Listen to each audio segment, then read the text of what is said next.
Hello my dear student, कैसे हैं आप सब। तो in this video we will discuss about the next chapter of class 9th NCERT. The chapter name is force and laws of motion. तो इस video में हम discuss करेंगे हमारे अगले चैप्टर क्लास 9th एनसीईआरटी का, जिसका नाम है chapter 9 force and laws of motion. तो इस वीडियो में हम समझेंगे फोर्स के बारे में, हमारे मोशंस के लॉज के बारे में। स्टार्ट करते हैं हमारा चैप्टर। देखिए चैप्टर क्या है हमारा, force and laws of motion. इससे पहले वाले वीडियोस में हमने देखिए क्या क्या डिस्कस किया था। इससे पहले वाले चैप्टर में हमने डिस्कस किया था, हमारे फिजिक्स चैप्टर नंबर 8 में हमने समझा था मोशन को। जो हमारा चैप्टर 8 था वो था हमारा मोशन, जिसमें हमने समझा था motion of an object along a straight line. Straight line में मोशन को हमने समझा था, और उसके अंदर हमने क्या क्या चीजें पढ़ी थी, position, velocity, acceleration, uniform motion और नॉन यूनिफॉर्म मोशन। तो स्पीड, डिस्प्लेसमेंट, तो ये सब चीजें हमने अपने पहले चैप्टर में पढ़ी थी। अगर वो वीडियो आपने नहीं देखी है तो मैंने उसका लिंक अपने डिस्क्रिप्शन बॉक्स में डाल दिया है, आप वहां जाकर के उस वीडियो को देख सकते हैं। उस वीडियो को देखने के बाद जब आप ये वीडियो देखेंगे तो चैप्टर और ज़्यादा अच्छे से समझ में आएगा। तो ये सब चीज़ें हमने उस पहले चैप्टर में देखी थी। अब लेकिन हमने उस चैप्टर में ये नहीं देखा था कि जो हमारी स्पीड है वो टाइम के साथ क्यों चेंज होती है, किस वजह से हमारी स्पीड में अंतर आता है या चेंज होती है, और मोशन कैसे क्रिएट होता है, और किसी भी मोशन को हमें क्रिएट करने के लिए कोई कॉज की रिक्वायरमेंट होती है या नहीं होती है। तो ये सब यहाँ से हम समझेंगे। देखिए फॉर मैनी सेंचुरीज, बहुत पहले समय से ही हमारे जो साइंटिस्ट हैं और फिलोसोफर्स हैं वो मोशन के बारे में स्टडी करते आए हैं। तो उन्होंने क्या महसूस किया, उन्होंने देखा अगर हम एक बॉल को ग्राउंड पर रोल कराएं, एक बॉल को हम ग्राउंड पर रोल कराएं तो क्या होगा, वो बॉल जो है रोल करना सीधे डायरेक्शन में चालू कर देगी, लेकिन कुछ समय बाद वो बॉल जो है हमारी रुक जाएगी। जो बॉल है अगेन स्टेशनरी पोजीशन में आ जाएगी और वो रेस्ट पोजीशन में आ जाएगी। तो हमारे साइंटिस्टों ने क्या सोचा, उन्होंने ये सोचा जो हमारी रेस्ट है ना, रेस्ट है वो हमारी शायद नेचुरल स्टेट ऑफ मोशन है। नेचुरल स्टेट है मतलब कोई भी ऑब्जेक्ट हमारी मोशन में होती है लेकिन कुछ समय बाद वो रेस्ट में रुक जाती है, मतलब रेस्ट में आ जाती है। तो उन्होंने सोचा कि हमारी जो रेस्ट है वो हमारी नेचुरल स्टेट है। लेकिन ऐसा सोचना कब तक उनका सही था, जब तक हमारे गैलीलियो और आइजैक न्यूटन ने कुछ मोशन के बारे में नहीं समझाया था। जब हमारे गैलीलियो, ये दो नाम बहुत इंपॉर्टेंट हैं, गैलीलियो गैलाई और हमारा आइजैक न्यूटन, जब इन्होंने अपनी थ्योरीज, इन्होंने अपनी ऑब्जर्वेशन को दुनिया के सामने रखा तो सोचने का नजरिया बिल्कुल लोगों का चेंज हो गया। तो इनकी ही चीज़ों को हम डिस्कस करेंगे चैप्टर में कि गैलीलियो गैलाई ने क्या क्या चीज़ें हमें समझाई मोशन के बारे में, आइजैक न्यूटन का क्या क्या बताना था मोशन के बारे में ऑब्जेक्ट के। तो ये सब चीज़ें हम डिस्कस करेंगे। देखिए इन अवर डेली लाइफ, आप अपनी रोजमर्रा की जिंदगी में, डेली लाइफ में भी आप कुछ चीज़ों को ऑब्जर्व करते हैं। जैसे कि आपने देखा होगा हमारे किसी भी ऑब्जेक्ट को मूव करने के लिए या किसी भी ऑब्जेक्ट को रेस्ट में लाने के लिए, रोकने के लिए हमें कुछ ना कुछ एफर्ट लगाना पड़ता है। चाहे तो हम उसे धक्का दें, चाहे हम उसे पुश या पुल करें या हिट करें, लेकिन कुछ एफर्ट लगाना पड़ता है तो उसकी जो स्टेट ऑफ मोशन है तभी उसकी चेंज हो पाती है। तो इस एफर्ट को हम क्या बोलते हैं, फोर्स बोलते हैं। इस एफर्ट को हम क्या बोलते हैं, फोर्स बोलते हैं। देखिए किसी भी ऑब्जेक्ट को अगर आपको मूव कराना है तो कुछ एफर्ट लगाना पड़ता है, किसी भी ऑब्जेक्ट को अगर आपको रोकना है तो एफर्ट लगाना पड़ता है। इसी एफर्ट को हम क्या बोलते हैं, फोर्स बोलते हैं।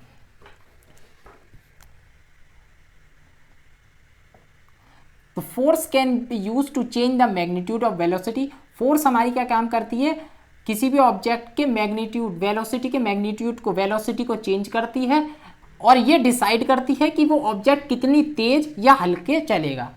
Change is direction of motion, motion की डायरेक्शन को भी चेंज कर सकती है फोर्स हमारी, और किसी भी ऑब्जेक्ट के शेप और साइज को भी फोर्स क्या करती है, चेंज कर सकती है। देखिए यहाँ समझिए, जैसे कि हमारे पास स्प्रिंग है, आपने कुछ एफर्ट लगाया, इसे दोनों तरफ से इसके ऊपर फोर्स अप्लाई करी, खींचने की कोशिश करी, तो क्या होगा, इसका जो साइज है वो चेंज हो गया या एक्सपेंड हो गया। सेम हेयर यहाँ पे आपने क्या किया, एक बॉल ली और बॉल को दोनों तरफ से फोर्स लगाई, एक इधर से फोर्स और यहाँ से फोर्स लगाई, तो क्या हुआ, शेप जो है हमारा बॉल का चेंज हो गया। तो ये सब किसकी वजह से हो रहा है, हमारा फोर्स की वजह से हो रहा है। तो फोर्स क्या क्या काम करती है, किसी भी शेप और साइज को चेंज कर सकती है, वेलोसिटी को निर्धारित करती है कि कोई भी चीज़ कितनी तेज और धीमे चलेगी, ये काम ये डिसाइड कौन करती है, उस पर जितनी फोर्स लग रही होती है वो चीज़ डिसाइड करती है। और किसी भी डायरेक्शन ऑफ मोशन को भी चेंज करती है, क्या फोर्स कर सकती है। देखिए अब फोर्स समझने के बाद हम समझते हैं हमारा बैलेंस फोर्स क्या होती है और अनबैलेंस फोर्स क्या होती है। बैलेंस फोर्स हमारी क्या होती है, देखिए इक्वल फोर्स, किसी भी डायरेक्शन में जब हमारी फोर्स इक्वल अमाउंट में लगती है उसे हम बोलते हैं हमारी बैलेंस फोर्स। और जब फोर्स हमारी अनइक्वल अमाउंट में लगे तो हमारी क्या कहलाती है, वो अनबैलेंस फोर्स कहलाती है। देखिए यहाँ पर फिगर से समझिए आप, जैसे कि हमारे पास एक टेबल है, ये टेबल पर एक वुडन ब्लॉक रखा है, हमने एक स्ट्रिंग अटैच कर रखा है इस डायरेक्शन में और एक स्ट्रिंग अटैच कर रखा है इस डायरेक्शन में। अब हम एक फोर्स और इधर से लगा रहे हैं और एक फोर्स हमने यहाँ से लगाना चालू किया। तो जो हमारी, अगर मान लीजिए मैं इस डायरेक्शन में फोर्स लगा रहा हूँ और इस डायरेक्शन में भी सेम फोर्स लगा रहा हूँ, तो क्या होगा, ये हमारे जो ब्लॉक है ना उसकी जो पोजीशन है वो एज इट इज ऐसी रहेगी, वो चेंज नहीं होगी। ना तो वो बॉल जो ब्लॉक है, ना तो वो ब्लॉक इधर की तरफ मूव होगा, ना ब्लॉक इधर की तरफ मूव होगा। क्यों? क्योंकि ये जो हमारी बैलेंस, ये जो फोर्स है ना हमारी, ये बैलेंस फोर्स है। ये जो फोर्स है हमारी क्या है, बैलेंस फोर्स है। जितनी अमाउंट में फोर्स मैं यहाँ एक्स की डायरेक्शन में लगा रहा हूँ उतनी अमाउंट की फोर्स मैं वाई की डायरेक्शन में लगा रहा हूँ। तो इक्वल फोर्स होने की वजह से ये हमारी बैलेंस फोर्स कहलाती है। अब अनबैलेंस क्या होती है,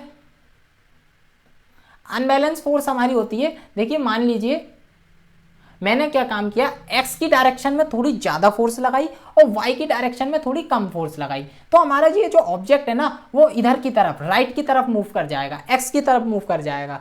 तो ये क्या होगा हमारा एग्जाम्पल अनबैलेंस फोर्स का। अगर मैं यही काम वाई की तरफ करता हूँ, मतलब वाई की तरफ ज़्यादा फोर्स लगाता हूँ, तो वाई की तरफ हमारा ये ऑब्जेक्ट मूव कर जाएगा, वुडन ब्लॉक वाई की तरफ खिसक जाएगा, क्योंकि वाई की तरफ फोर्स ज़्यादा है। तो ये हमारी क्या होती है, अनबैलेंस फोर्स होती है। देखिए कुछ और इंपॉर्टेंट बातें फोर्स के बारे में हम जान लेते हैं।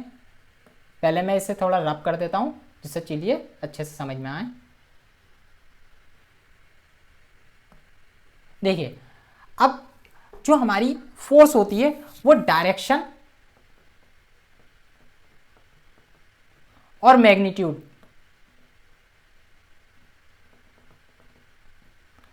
फोर्स हमारी डायरेक्शन भी होता है उसके पास और मैग्नीट्यूड भी होता है। अब आप मुझे कमेंट करके बताइए, जिस किसी भी चीज के पास जब डायरेक्शन और मैग्नीट्यूड दोनों होते हैं तो वो क्या कहलाती हैं, हमारी स्केलर क्वांटिटीज कहलाती हैं या वेक्टर क्वांटिटी कहलाती हैं। हम ये सब चीजें डिस्कस कर चुके हैं हमारे चैप्टर मोशन में। तो आप बताइए स्केलर है या वेक्टर है।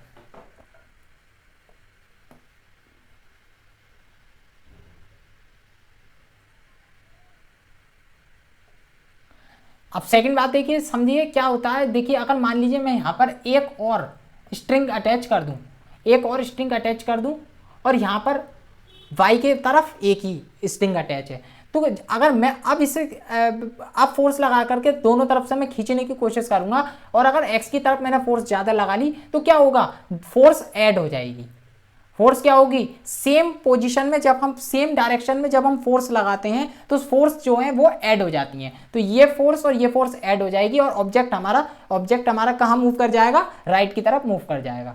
और अपोजिट डायरेक्शन में फोर्स क्या होती हैं, वो सब्ट्रैक्ट हो जाती हैं, क्योंकि एक्स डायरेक्शन में अगर मैं यहाँ फोर्स लगा रहा हूँ और वाई डायरेक्शन में लगा रहा हूँ तो हमारी जो सेम अपोजिट डायरेक्शन की जो फोर्स होती है वो सब्ट्रैक्ट हो जाती हैं। तो ये बातें आप सबको ध्यान रखनी है। अब देखिए, अब आई थिंक आपके समझ में आ गया होगा अनबैलेंस फोर्स और बैलेंस फोर्स क्या होती हैं। यहां देखिए फिगर में, देखिए यहां पे दो बालक हैं, मासूम से बच्चे हैं। ये क्या काम कर रहे हैं, एक वुडन ब्लॉक को मूव करने की कोशिश कर रहे हैं। अब क्या होता है, देखिए जब ये फोर्स यहां पर लगा रहे हैं तो ये वुडन ब्लॉक मूव नहीं हुआ, इन्होंने फोर्स लगाई लेकिन ये वुडन ब्लॉक हमारा मूव नहीं हुआ। सेकंड केस में इन्होंने थोड़ी और फोर्स लगाई लेकिन वुडन ब्लॉक फिर भी नहीं हुआ। थर्ड केस में पापा ने मारा एक झापड़, इसमें हमारे बहुत ज़्यादा तेज फोर्स लगाने की कोशिश करी और इसी वजह से ये वुडन ब्लॉक हमारा इस डायरेक्शन में मूव होना चालू हो गया। अब ऐसा क्यों हुआ कि ये फर्स्ट केस में नहीं हो पा रहा था, सेकंड में नहीं हुआ थोड़ी फोर्स बढ़ाने पर भी, लेकिन थर्ड में हो गया। देखिए ऐसा क्यों हुआ, क्योंकि जो हमारा फर्स्ट केस में ना, क्योंकि जब हम किसी भी ऑब्जेक्ट पर फोर्स लगाते हैं और उसे मूव करने की कोशिश करते हैं तो वहाँ एक अपोजिट डायरेक्शन में भी फोर्स लग रही होती है, जिसे हम बोलते हैं फ्रिक्शन फोर्स। क्या कहलाती है वो? हमारी फ्रिक्शन फोर्स। फ्रिक्शन फोर्स है हमारी जो है फोर्स के अपोजिट डायरेक्शन में लगती है और दो सरफेस के बीच में लगती है। देखिए यहाँ पर जो ये जो ऑब्जेक्ट है ये हमारा रफ सरफेस पर रखा है, रफ मतलब खुदरा सरफेस पर रखा है और हम इसे मूव कराने की कोशिश कर रहे हैं। तो ये जो सरफेस है बॉक्स का नीचे वाली सतह है, सरफेस है, और ये जो सरफेस है जिस पर हम उसे मूव कराने की कोशिश कर रहे हैं, उनके बीच में एक फोर्स लगती है अपोजिट डायरेक्शन में, उसे हम बोलते हैं फ्रिक्शन फोर्स। हम चाह रहे हैं इस ऑब्जेक्ट को इधर की तरफ मूव कराना, लेकिन फ्रिक्शन फोर्स हमारी लग रही है इधर की तरफ। तो क्या होगा, हमारा यह ऑब्जेक्ट हमारा मूव करने में थोड़ी और ज़्यादा फोर्स हमें लगानी पड़ेगी। और एक बात और ध्यान रखिए, फ्रिक्शन फोर्स जो होती है हमारी, जितना सरफेस रफ होता है उतनी ही ज़्यादा फ्रिक्शन फोर्स हमारी लगती है।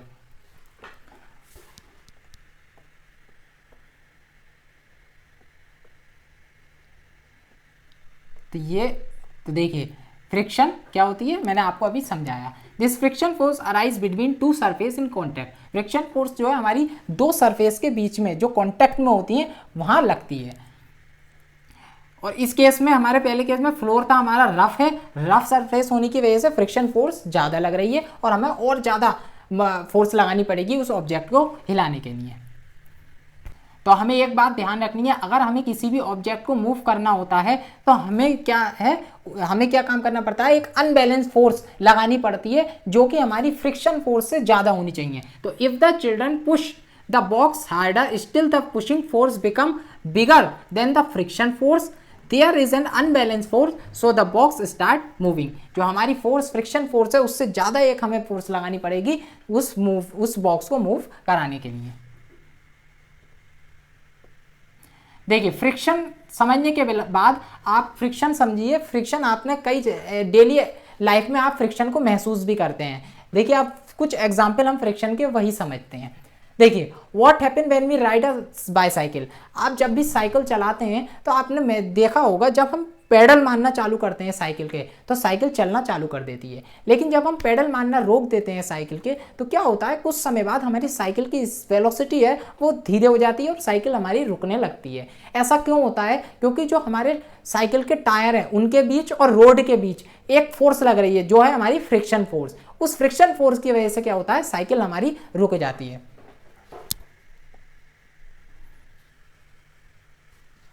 और हमें दोबारा से फिर पेडल मारने पड़ते हैं।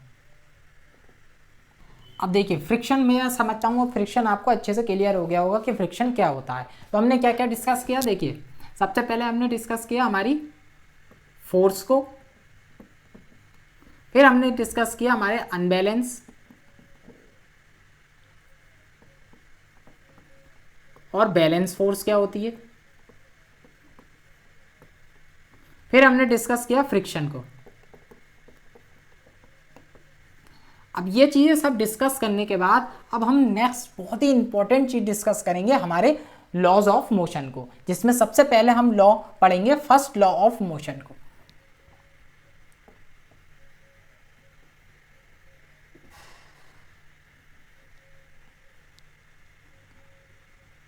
तो आइए समझते हैं हमारा first law of motion.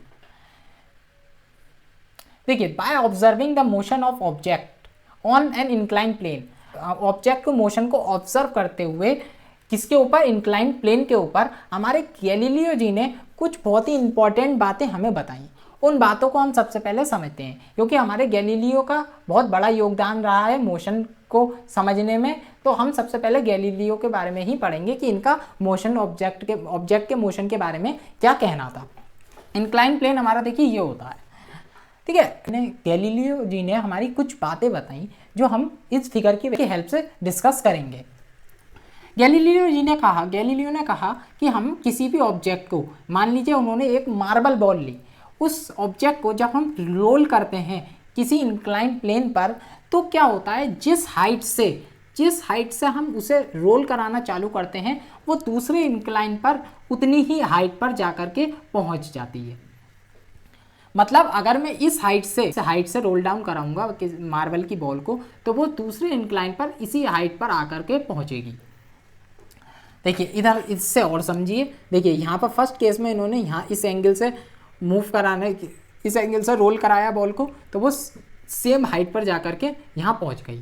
Second, यहाँ पर उन्होंने इस एंगल पे कराया तो वो इस एंगल पर आकर पहुँच गई। थर्ड में उन्होंने ये इस एंगल पे कराया तो वो इसी हाइट, सेम हाइट पर आकर के पहुँच गई, तीनों केस में। फोर्थ केस में उन्होंने क्या किया, हमारी बॉल को उन्होंने रोल डाउन कराया और बाद में उन्होंने एंगल क्या किया, बिल्कुल स्ट्रेट कर दिया।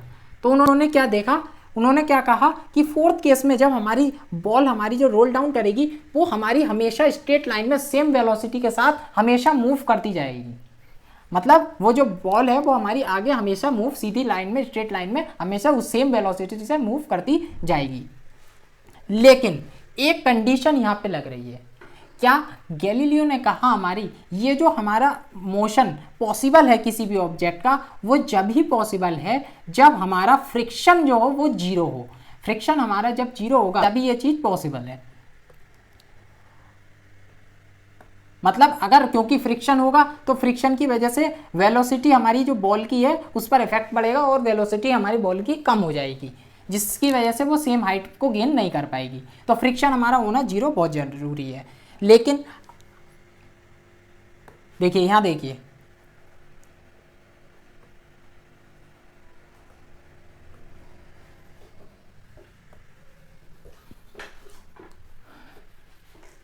देखिए इन practical situation it is difficult to achieve a zero unbalance force. Practically अगर हम बात करें, प्रैक्टिकल सिचुएशन में फ्रिक्शन को जीरो करना बिल्कुल बहुत ही मुश्किल है। लेकिन हम फ्रिक्शन के इफेक्ट को कम कर सकते हैं, फ्रिक्शनल फोर्स को हम कम कर सकते हैं बस।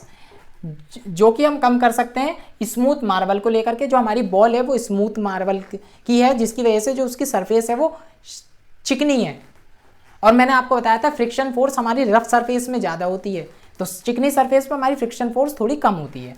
स्मूथ प्लेन, जो हमारा इंक्लाइन प्लेन था, वो उसकी जो सरफेस होनी चाहिए वो स्मूथ होनी चाहिए, उसकी वजह से फ्रिक्शन फोर्स हमारी कम से कम लगेगी। और हमारा थर्ड सिचुएशन क्या है, जो हमें जो सरफेस है हम उस पर लुब्रिकेंट यूज़ कर सकते हैं। लुब्रिकेंट हमारा क्या काम करता है, सरफेस को बिल्कुल स्मूथ बना देता है। लुब्रिकेंट में हम जैसे ग्रीस या फिर ऑयल लगा करके सरफेस के ऊपर उसे चिकना बना सकते हैं, तो जिसकी वजह से हमारी फ्रिक्शनल फोर्स बहुत कम हो जाएगी।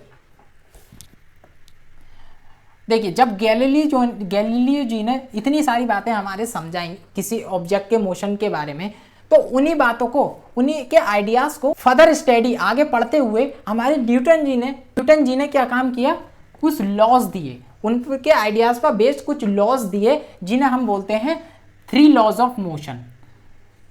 और किसने दिए, हमारे न्यूटन ने। इस वजह से हम इन्हें क्या बोलते हैं, न्यूटन्स लॉ ऑफ मोशन। तो अब एक एक करके इन तीनों लॉ को अच्छे से डिस्कस करेंगे और समझेंगे, क्योंकि लॉज ये तीनों बहुत ही इंपॉर्टेंट होते हैं। तो सबसे पहले हम पढ़ेंगे हमारा फर्स्ट लॉ। देखिए फर्स्ट लॉ क्या बोलता है, an object remain in a state of rest और of uniform motion in a straight line unless compelled to change that the state by an applied force.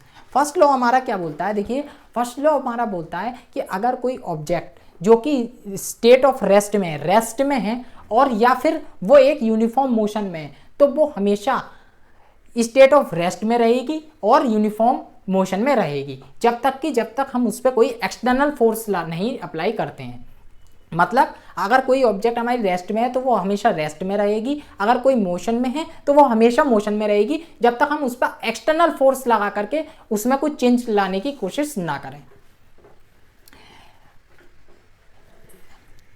In other word, एक दूसरे शब्दों में अगर हम कहें, कोई भी ऑब्जेक्ट होता है ना, वो रेसिस्ट करता है हमारे स्टेट ऑफ मोशन को। मतलब चेंज, जब हम किसी भी ऑब्जेक्ट के मोशन को चेंज करने की कोशिश करते हैं, मतलब कोई भी ऑब्जेक्ट अगर वो रेस्ट में है या मोशन में है तो वो रेसिस्ट करता है अगर हम उसे चेंज करने लाने की कोशिश करते हैं उसमें। तो मतलब अगर कोई ऑब्जेक्ट रेस्ट में है तो वो चाहता है कि मैं रेस्ट में ही रहूं, और अगर कोई मोशन में है तो वो चाहता है कि मैं मोशन में ही रहूं। और इसी चाहने को, इसी खूबी और टेंडेंसी को हम क्या बोलते हैं, इनर्शिया।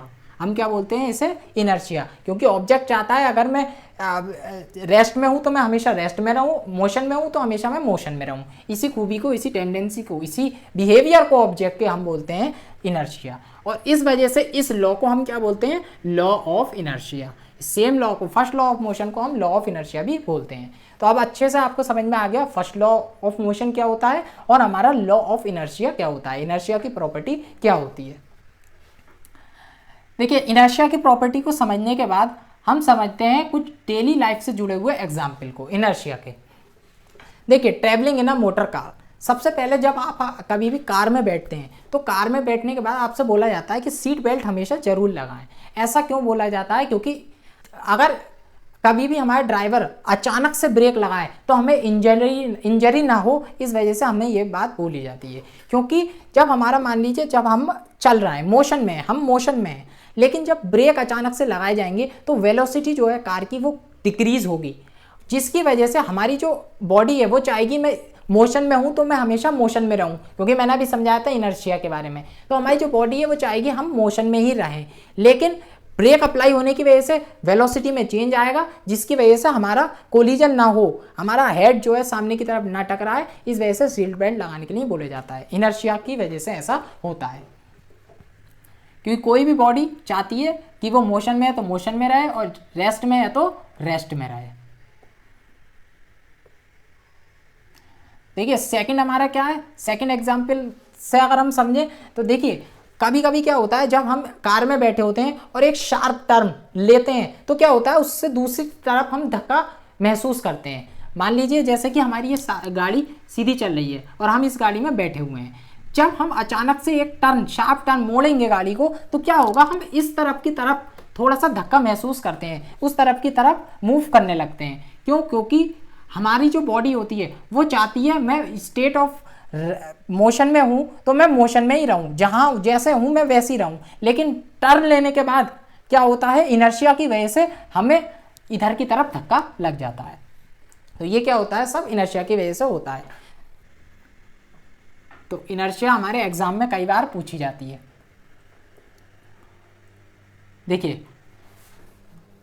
देखिए इस फिगर को अब आप ध्यान से देखिए, ये हमारे गैलीलियो गैलाई हैं, जो कि आपको इनके बारे में थोड़ा बहुत जानना चाहिए, इंस्पिरेशन मिलता है इन चीज़ों से हमें। गैलीलियो गैलाई का जन्म हमारा 15 फेब 1564 में पीसा में इटली में हुआ था। ये बचपन से ही मैथमेटिक्स का इन्हें बहुत शौक था, लेकिन इनके फादर क्या चाहते थे, इन्हें मेडिकल डॉक्टर बनाना चाहते थे। मेडिकल डॉक्टरी के लिए इन्होंने एडमिशन भी ले लिया था एक यूनिवर्सिटी में, लेकिन इन्हें इंटरेस्ट किस में था, मैथमेटिक्स में था। तो इन्होंने उस पढ़ाई को डिसकंटिन्यू कर दिया, मैथमेटिक्स की पढ़ाई को वो आगे उन्होंने जारी रखा। और उसी के बाद उन्होंने कई सारी बुक्स भी दी, द लिटिल बैलेंस, और भी कई सारी बुक इस यहाँ नीचे उनके नाम मेंशन करे गए हैं।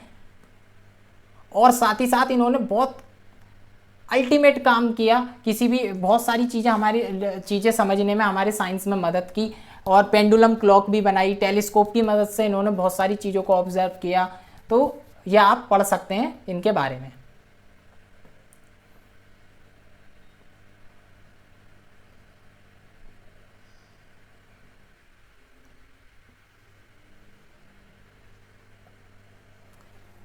देखिए नेक्स्ट हमें एक एक्टिविटी गिवन है, ये भी इनर्शिया की प्रॉपर्टी पे बेस्ड है एक्टिविटी।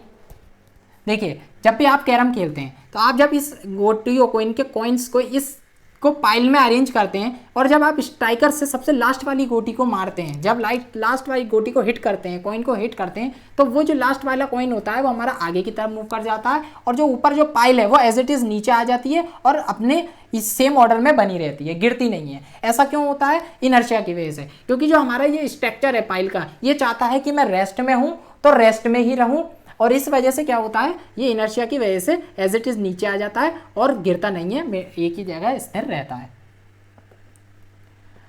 देखिए सेकंड एक और एक्टिविटी देख रखी है, इसमें क्या है, आप ये कर भी सकते हैं परफॉर्म। एक गिलास लीजिए, कॉइन और एक कार्डबोर्ड या पेपर ले सकते हैं।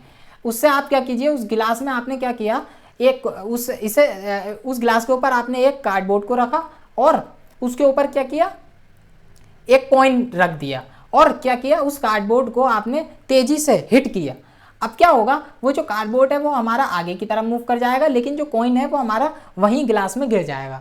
जबकि ऐसा भी हो सकता था कि जो हमारा कार्डबोर्ड के साथ कॉइन हमारा आगे की तरफ मूव कर जाता, लेकिन वो कॉइन हमारा नीचे गिरा ग्लास के अंदर। क्यों? ये भी सेम हमारा इनर्शिया की वजह से हुआ, क्योंकि हमारा जो कॉइन था वो रेस्ट में था और वो चाहता था कि मैं रेस्ट में ही रहूं, इस वजह से वो रेस्ट में ही रहा और नीचे गिर गया और वो कार्डबोर्ड हमारा आगे की तरफ मूव कर गया।